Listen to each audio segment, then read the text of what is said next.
Bleeding హెవీగా అయింది కదా మేడం బాగా. బేబీస్ ఎట్లున్నాయి, బేబీస్ ఎట్లున్నాయి బాగా భయం వేస్తాను. మీ భయం ఏమో కానీ మీ బేబీస్ ని చూసేదాకా నాకు టెన్షన్ అవుతుంది. బేబీస్ రెండు బాగున్నాయి అమ్మా, రెండు బాగున్నాయి. రెండు హార్ట్ బీట్స్, ఇదొక బేబీ ఇదొక బేబీ, రెండు హార్ట్ బీట్స్ కూడా బాగున్నాయి. ఓకేనా? పొట్ట పెరగట్లేదా? ఎంత నీ బేబీ 1 సెంటీమీటర్ కూడా ఉండదు. ఓకేనా? ఒక బేబీ 1 సెంటీమీటర్, ఇంకో బేబీ 2 సెంటీమీటర్స్ కి పొట్ట ఇలా పెరుగుతుంది అనుకున్నావా ఏంటి?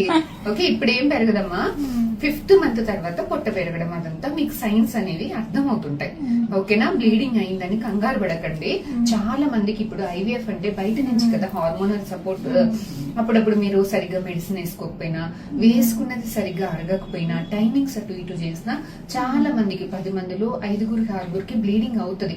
బ్లీడింగ్ అయినప్పుడు మనం కరెక్ట్ టైంలో కనుక్కొని కొన్ని ఇంజెక్షన్స్ ఇచ్చి కంట్రోల్ చేసుకుంటే ఏమీ కాదు. కాకపోతే హెవీగా బ్లీడింగ్ అవుతుంది, ఊరూరికి బ్లీడింగ్ అవుతుంది, ఇలాంటప్పుడు లోపల బ్లడ్ క్లాట్ అవుతుంది. ఇలాంటప్పుడు కొంచెం బేబీకి బ్లడ్ సప్లై తక్కువై ఇబ్బంది అయ్యేదానికి అవకాశం ఉంటుంది. Which is very rare. 10 మందికి ఇట్లా బ్లీడింగ్ అయితే ఇద్దరికి కూడా ఏం ప్రాబ్లం అవ్వదు. ఓకేనా? టెన్షన్ పడకండి, బేబీస్ చాలా బాగుంది. ఓకే, సైజ్ అవి బాగున్నాయి.